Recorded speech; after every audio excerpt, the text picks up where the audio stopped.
Welcome back.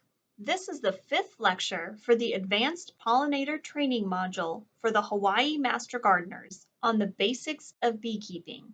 If you're just joining us and intend to complete the advanced certification, please be sure to take the pretest before continuing, which is located on the course homepage. If you haven't done so already, be sure to complete quizzes 1 through 4.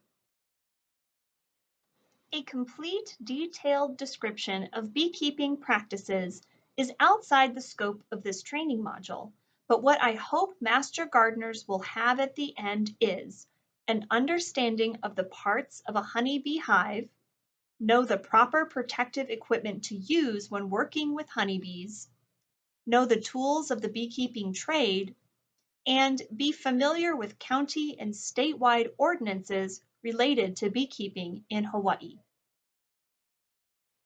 There are two beehive designs popular and widespread in Hawaii: the traditional Langstroth hive, pictured on the left, and the Kenya or top bar hive, pictured on the right. Both have a movable frame design that takes advantage of the bee space, or the optimal distance between frames where a single bee can pass, thus minimizing the construction of extra comb between frames. While the Langstroth hive takes advantage of being able to expand colonies by adding more boxes or supers, top bar hives have a fixed size, and instead of being vertically stacked, frames are horizontal to each other. Another difference between the two styles is that Langstroth frames often use plastic foundation, which allows the frames and beeswax to be reused year after year by the bees, while top bar hives require bees to make new wax after each harvest. Instead of being provided with a foundation to build their comb, the bees draw out fresh comb from the top bar downward. Though they may outwardly look very different, both models have the same basic parts. Starting at the bottom, both have a stand, which keeps the entrance to the colony above ground level, minimizing the risk of flooding during heavy rain events or entrance of unwanted pests such as cane toads or rodents.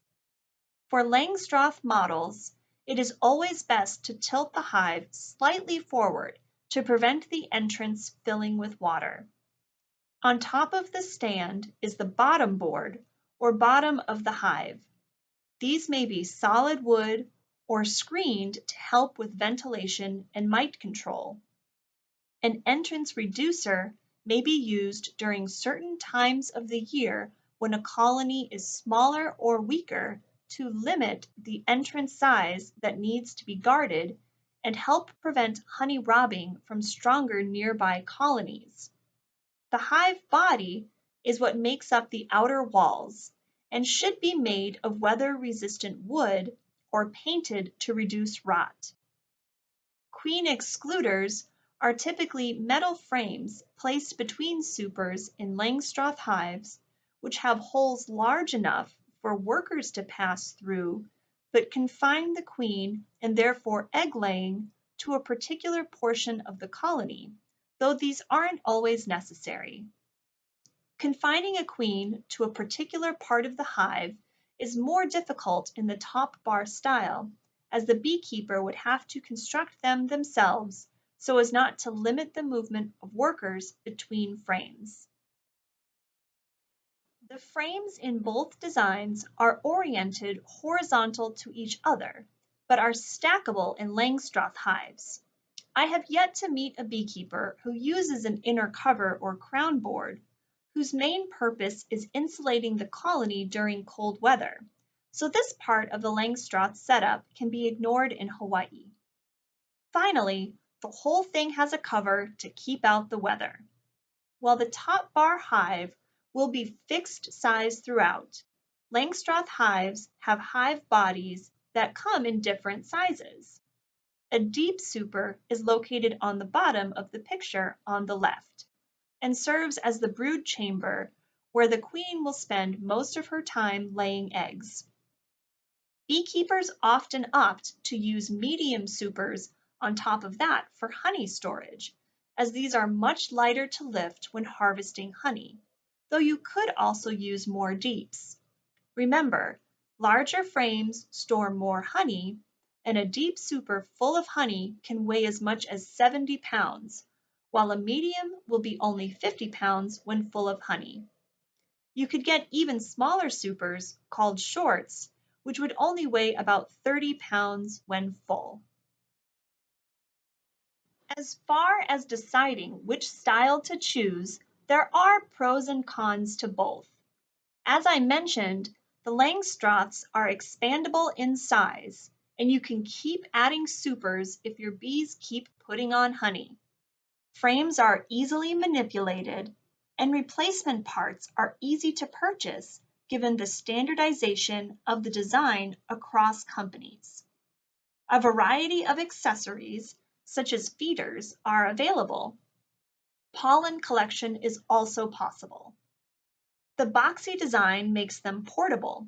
You can fit 4 colonies on a pallet, which can be moved around with a forklift, or single colonies can be team lifted into the back of a truck. Standardized extraction equipment exists, which means large honey harvests are possible. But on the other side, specialized honey extractors are required, and those are not cheap. Supers can get very heavy, making beekeeping difficult for the elderly or physically disabled. Inspections are invasive and can be stressful for the bees, since you're ripping off their roof and separating the supers every time you go in. They're also expensive, as each part is sold a la mode, with some assembly still required once all the parts arrive in Hawaii from the mainland. Top bar hives are ideal for people who can't bend over or lift heavy objects, as the stand can be adjusted to any height, making this a very accessible design. They are more cost-efficient for beekeepers, given that there are fewer parts and can be built at home from cheap or recycled lumber. Honey extraction is really cheap, since all you have to do is remove the comb and squeeze out the honey, or even slice the comb and sell as is. If you choose to separate the honey, you get a hefty dual honey and wax harvest. But the size of your colony is also fixed, which means you need to be more diligent to make sure the bees don't fill all the comb with brood instead of honey. Commercial replacement parts don't exist, so you'll need to troubleshoot problems on your own. When you are manipulating the frames, you have to be extra careful because the comb is fragile and could break off easily from the bars. This design isn't really suitable for pollen collection either, though a creative mind could probably overcome this. The wax foundation is destroyed every time you harvest, which is energetically expensive for the bees to rebuild. Finally, because of the constrained size of the colony and the conversion of honey to wax, less honey will be harvested overall from this design. Now, I'm sure you have all heard of the new flow hive craze shaking the beekeeping world and wonder where that falls on the spectrum. Well, a father-son duo in Australia modified the basic Langstroth hive design to include plastic foundation that can be filled with honey, and then twisted to break off the wax caps and drain directly into a container, which makes extraction a breeze. The extraction process is going to be much less stressful for the bees. The other pros of this design are the same as for Langstroth hives: expandable size, easy frame manipulation, replacement parts and accessories available, pollen collection, and a portable design. The cons are that these are very expensive, currently retailing for $470, with additional supers costing extra if you want them. The design, while perfect for a small-scale hobbyist, is not practical for commercial operators, given the expense and how slowly the honey drains from the hives. Time is not turning into money in this case. And as with other Langstroth hives, the supers are heavy. Hive inspections are still invasive and stressful for the bees. There is no benefit to the flow hive as far as making beekeeping itself easier because you still need to monitor and treat for pests and disease. It does, however, take the hassle out of harvesting, and that's the major selling point for this novel design. All right, cool. So you weighed your options and now have the ultimate hive setup. Well, what now? You need to get yourself some bees. Unlike on the mainland, honeybees aren't always easy to obtain in Hawaii, especially if you live on islands other than Oahu and the Big Island, since you are prohibited by law from transporting live or dead bees between islands. The first way to populate your hives is by collecting swarms. These can be unceremoniously tapped into a box and transferred to your hives, or you can set out swarm traps and transfer the Burke home and bees into a new hive. Finding swarms on islands other than Hawaii and Oahu is much easier since they are varroa free. The only downside to this is you don't know what you're getting. The bees may not be particularly healthy or have the most desirable genetics, but this can be overcome later by requeening. Another way to get bees is to find a neighboring beekeeper whose hives are well managed and who performs splits when the numbers get too high. The safest way to obtain bees is to purchase a package from a local breeder if this is an option for you. You will receive a mated queen and a few hundred bees to get your colony started, and their numbers will grow quickly. When you purchase from a reputable breeder, you know your queen will have good genes and be mated with good drones to produce robust workers. There are two schools of thought on protective gear for yourself when it comes to beekeeping: full-on astronaut and the minimalist. If you are new to working with bees, it is best to take the full suit approach until you get comfortable with them, and then minimize from there as it suits you. At the very least, it is wise to wear a bee veil. Even passive bees can have bad days, and the veil protects your eyes and ears from any attacking guards. These veils come in two types. They are either attached to the bee suit or can be a separate hat and veil tied around your body with string. Long pants or a full bee suit are also recommended. I speak from experience when I say bees crawling up your leg when you aren't in a position to do much about it is pretty unpleasant feeling. Boots are a good idea as they help seal up your pants as a point of entry, and using tape to ensure no accidental entries for looser fitting pants is a good idea too. Gloves have their pros and cons. They are bulky, it can make it difficult to do detailed work in the hives, such as picking a queen off of a frame and returning her to the hive unsquished. But they are a great barrier to stings. My colleague Bob Danka, pictured on the right, has no problems going gloveless, but does get stung frequently. Even if you are fully suited up, it is likely you will still experience a sting or two. While suits, veils, and gloves prevent most stings, they still happen and come with the territory if you are going to be keeping bees. As you learn the temperament of your colonies, you'll be better able to gauge how much protection you need. There are two essential tools that you should never go into an apiary without. These are your smoker and hive tool.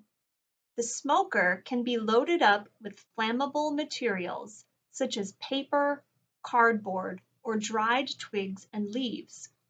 If you live near a cornfield, dried husks burn great. Always puff some smoke into the hive entrance and into the top of the colony once you've removed the cover to keep the bees calm. Never enter a colony without first smoking the bees. The reason for this is that the smoke tricks them into eating as much honey as possible, anticipating needing to flee the colony due to fire.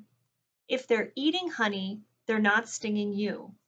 The smoke also interferes with the bees' alarm pheromones, which temporarily blocks their chemical communication, so you can get in and out unmolested.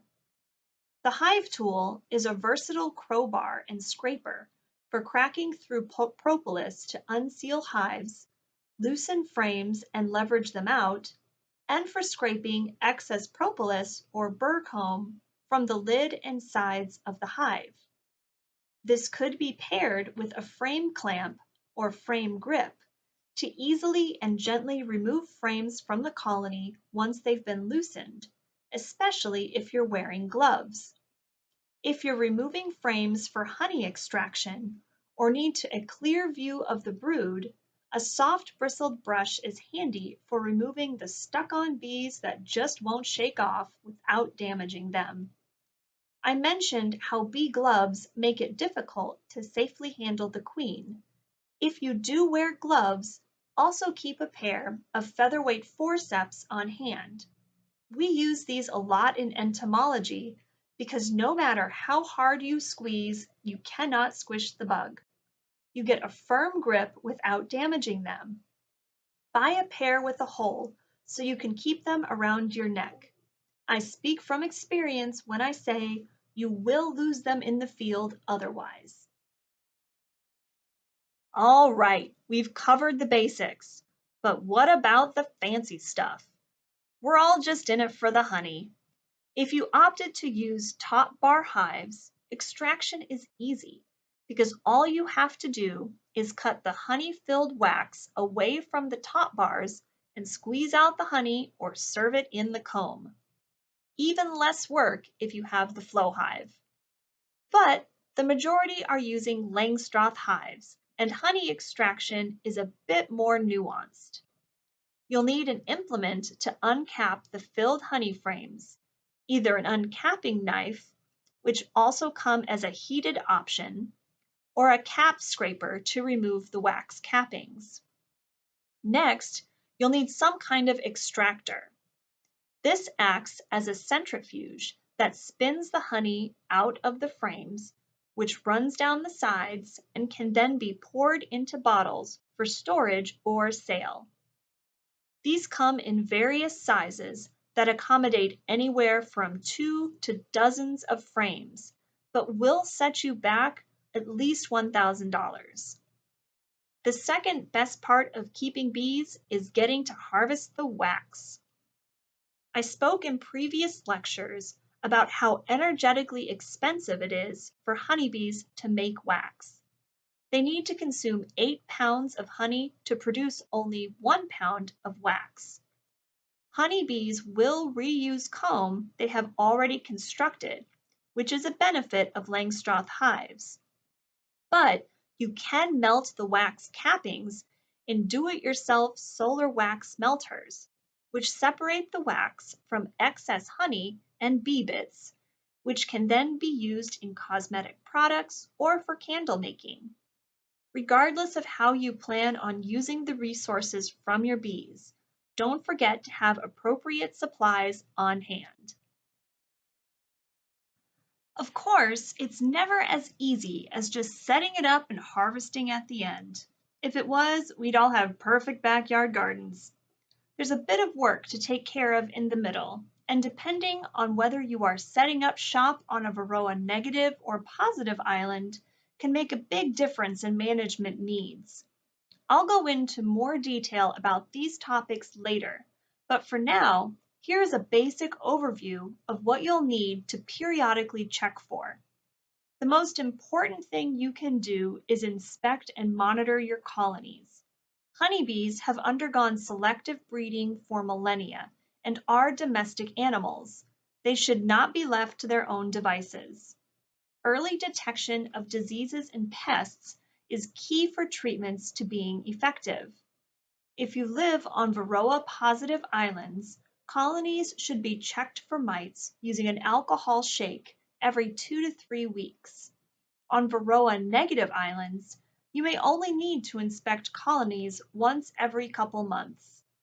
When using treatments, be sure to rotate them as appropriate to prevent disease and pest resistance. Always follow the product label to minimize unwanted impacts to your bees. Requeening is also important. Be sure to select for productive stocks that exhibit disease and pest resistance, and be sure to discourage stocks that are overly defensive and difficult to work with. Monitoring is also important to ensure your bees are able to locate sufficient pollen and nectar sources to sustain brood production. During periods of pollen or nectar dearth, supplement with sugar syrup and pollen substitutes to get the bees through. General colony management is also important. If colonies are weak, don't try to combine them with other weak or medium colonies. It is best to cull those colonies and replace them with splits or swarms from healthy colonies. Also develop a comb replacement schedule. In Langstroth hives, where the comb is recycled year after year, pathogens and pesticides may build up over time, and replacing this is a good practice to prevent sublethal stress inside the hive. Importing honeybees to Hawaii has been illegal since 1908 in order to limit the potential importation of devastating diseases. In order to preserve the health of honeybees, the importation or movement of live or dead bees or used beekeeping equipment that is not certified pest-free by the Hawaii State Department of Agriculture is prohibited. It is also illegal to ship bees inter-island. The only exception is, you guessed it, the importation of bee semen from the mainland for the purposes of queen breeding and maintaining the genetic diversity of our state's honeybees. Violators may be subject to felony charges and fines of up to $200,000. If you are a queen breeder exporting bees off-island, you must be inspected and certified by the state apiary program. Details about this process are available on the apiary program's website. With regards to selling honey, if you're a backyard beekeeper or have a smaller sideliner operation, as a home-based agricultural producer of honey, you are exempt from having to process honey in certified honey houses or food processing establishments if you sell less than 500 gallons of honey per year. Sell honey directly to consumers or retailers who sell directly to consumers. If each container contains a label with your name and address, the net weight and volume of the honey, the date the honey was extracted and bottled, the statement, honey should not be consumed by infants under 1 year of age in clear and conspicuous print, and finally the statement, this product is home produced and processed and has not been inspected by the Department of Health in clear and conspicuous text. You must attend a Department of Health approved food safety workshop and pass the food safety certification exam. And finally, keep honey production volume and product distribution records for a period of at least 2 years and make the records available to the department as requested. If you can't meet these criteria, then you will be required to obtain a commercial permit from the State Department of Health for selling your honey. In Honolulu, honeybees are regulated as animal nuisances in the county code. The code specifies that no more than 8 honeybee hives may be kept per lot, and that colonies shall be maintained in movable frame hives, which includes the Langstroth and top bar hives we discussed earlier, as well as the flow hives. These must be placed at least 25 feet from any property line, public street, sidewalk, or alley. So let's pretend this is your home. You've got great neighbors, and it even looks like our imaginary backyards touch. Nice. So let's say you've set up 4 colonies. Well, according to the county code, these must be situated 25 feet from all neighbor property lines and the street. Lots in residentially zoned areas can be pretty small, so that might not always be possible. Hives may be placed closer to adjacent properties, provided that they are situated behind a solid fence at least 6 feet high and extending 15 feet beyond the hive in both directions and parallel to the property line. When the colony approach is thus constrained, it limits honeybee flight patterns that may disturb neighbors and reduces the incidence of unwanted stings. Alternatively, you may locate your hives at least 8 feet above adjacent ground level, such as on a rooftop. Regardless of where hives are placed on your property, they should be properly shaded from adjacent night lighting on adjoining properties, so bees don't get confused at night and bother your neighbors. These restrictions do not apply to areas zoned agriculture or country, where commercial beekeeping is a permitted use. In these zoning districts, commercial apiaries are considered minor livestock production, and no further guidance or restrictions are supplied by the city and county. Commercial producers are therefore encouraged to adopt industry standards. Beekeeping is not currently allowed in residential areas on the Big Island. However, island beekeepers are working with council members to update the county ordinance.